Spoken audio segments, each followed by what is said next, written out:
Back एक बार फिर आपको खुशामदीद कहेंगे बजट ट्रांसमिशन 2026-2027 में। और हमारे साथी मेहमान भी मौजूद हैं और हमारे साथ वीडियो लिंक पर मौजूद हैं खुर्रम रोकरी साहब, तैमूर तालपुर साहब और राजा खमरुल इस्लाम साहब।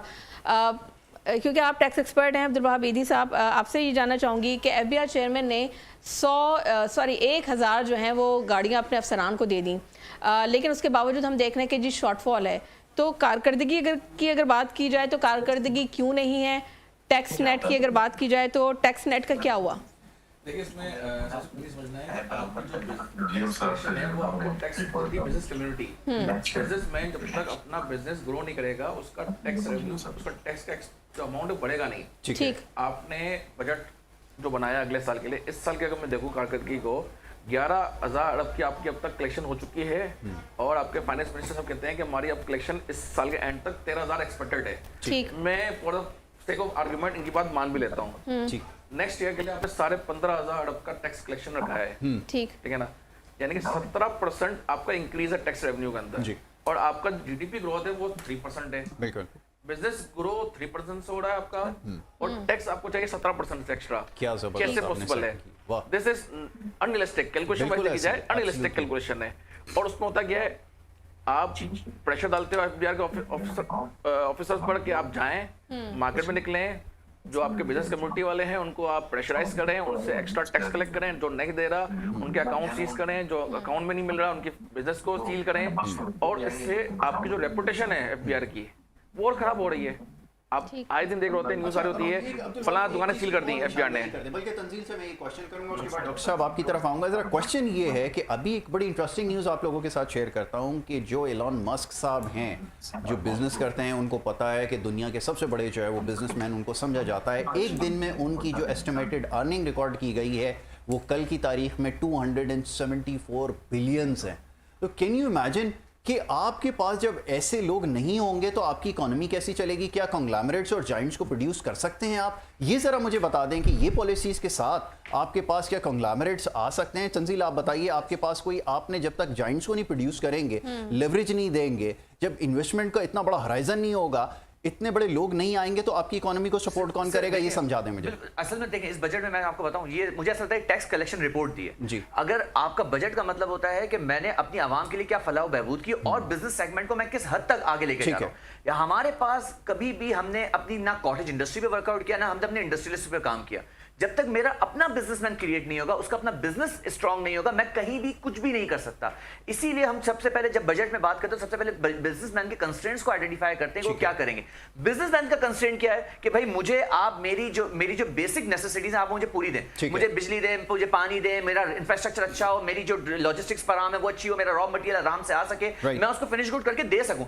ना हम फिनिश गुड देते हैं, ना हम उसके ऊपर वैल्यू एडिशनल सर्विसेज दे सकते हैं, क्योंकि हमारे पास फाइनेंस भी नहीं है। फाइनेंस ही नहीं। जब देखिए, जब एक बिजनेसमैन को तमाम इकोनॉमिक फैक्टर्स नहीं मिलेंगे, वो कहां से काम करेगा, वो किस तरह? हमने अभी थोड़ी देर पहले बात करते हैं यूएई के हालात बुरे, वहां पे हमारा पाकिस्तानियों का सबसे बड़ा इन्वेस्टमेंट वहां पर हुई है। हमें शेख जायद रोड जो उनका है, मैंने वहां पहले भी आपसे डिस्कशन किया, वहां पर 23% पाकिस्तानी है जिनकी प्रॉपर्टीज हैं। उनका सिर्फ सेगमेंट क्या होता है, वो रेंटल इनकम कमाते हैं, वो आके कभी भी कोई इंडस्ट्री नहीं लगाते, ना वो इंडस्ट्री पाकिस्तान में लगाते, क्योंकि उनको यहाँ पे इंफ्रास्ट्रक्चर मिलता ही नहीं है। जब तक ये इंफ्रास्ट्रक्चर आप अपने बिजनेसमैन को नहीं देंगे, बिजनेसमैन के कॉन्फिडेंस क्रिएट नहीं करेंगे, वो क्यों अपना पैसा लगाएगा? वो उसको तो देखिए, वो बिजनेसमैन है, उसको 2+2 4 नहीं, 2+2 5 करना होगा। आप तो 2+2 तो होता ही नहीं ना, या तो माइनस चलता है। जब तक मेरा बिजनेस इकोनॉमिक अच्छा नहीं होगा, तब तक मैं एम्प्लॉयमेंट नहीं बढ़ाऊंगा। देखिए, यहाँ से मैं आपको जबरदस्त एक नॉर्मल सी बात बताऊं, अगर लोग कहते हैं ये अवामी दोस्त आया था, ये बड़ा फ्रेंडली था, भाई फ्रेंडली तब होगा जब मेरे बंदे को, पाकिस्तानी को जॉब मिलेगी, बिजली मिलेगी, खाना मिलेगा, रोड मिलेगी, पानी मिलेगा, कुछ नहीं होगा, हम कुछ नहीं कर सकते। राजा खमरुल इस्लाम साहब, आपने टैक्स रिलीफ का ऐलान किया, लेकिन सर थोड़ा सा ये बता दीजिएगा प्रिसाइसली कि लेकिन बिजली और गैस और रोजमर्रा की अगर चीजों की हम बात करें, अखराजात का जो बोझ है वो अपनी जगह मौजूद है।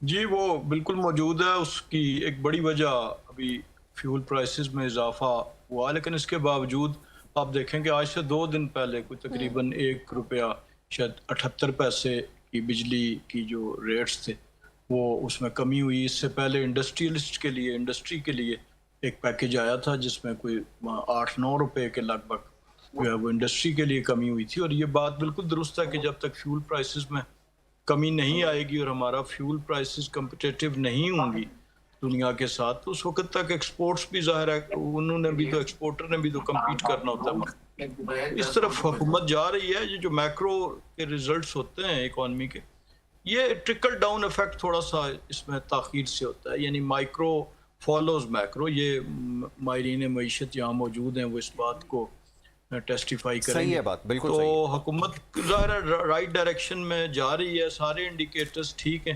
یہ ایک ہمیں بدقسمتی سے دو اس پچھلے سال میں جو ابھی ایف بی آر کی بات ہو رہی تھی وہ بجا ہے, لیکن آپ دیکھیں کہ ایف بی آر کا جو کلیکشن تھی جو کوئی 7,000 ارب تھی, تو وہ بڑھ کے تو اب 13 کا جو اس دفعہ کا پروجیکٹڈ ہے by the end of this financial year. تو باوجود اس کے کئی سال ایف بی آر اپنا ٹارگٹ ہدف نہیں لے سکی, اور اس کی بنیادی وجہ ایک جب ہمارے فلڈز آئے, ہماری بہت سی جو ایگری بیسڈ انڈسٹری تھی وہ بھی متاثر ہوئی. ایگریکلچر میں مثلا ہم اس دفعہ ٹارگٹ سے زیادہ پیچھے ہیں بنسبت انڈسٹری کے, اس کی بھی وجہ وہی تھی. تو ہمیشہ ہی ہوتا ہے, جبکہ ہم یہ دیکھتے ہیں کہ پاکستان کی جو معیشت ہے اس کی جو بیک بون ہے وہی جو ہے ایگریکلچر ہے, اور اس کے اوپر ہی ہم دیکھتے ہیں کہ وہی جو سیکٹر ہے ہمیشہ وہ اس کو جو ہے اگنور کیا جاتا ہے. خرم روکڑی صاحب, ہر حکومت جو ہے وہ بجٹ جب آتا ہے وہ کہتی ہے کہ جی ہم عوام دوست بجٹ لے کر آ رہے ہیں. تو آپ کے خیال میں جو بجٹ آیا ہے واقعی عوام دوست ہے, اور واقعی عوام کی زندگی جو ہے وہ بدل جائے گی اس بجٹ کے بعد؟ دیکھیں, آپ نے جو ایک بیسک چیز کہی کہ ہم ایک ایگریکلچر ملک ہیں, 50 ایکڑ سے اوپر کا جو زمیندار ہے وہ پروونشل جو ٹیکس کلیکشن ہے اس میں وہ ٹیکس نہیں دیتا.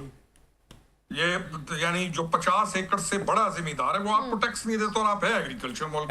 آپ ہیں ایگریکلچر ملک, لیکن آپ کپاس پاکستان جیسا ملک ہو کے آپ کو کپاس کچھ پالیسیز کی وجہ سے باہر سے منگانا پڑتی ہے.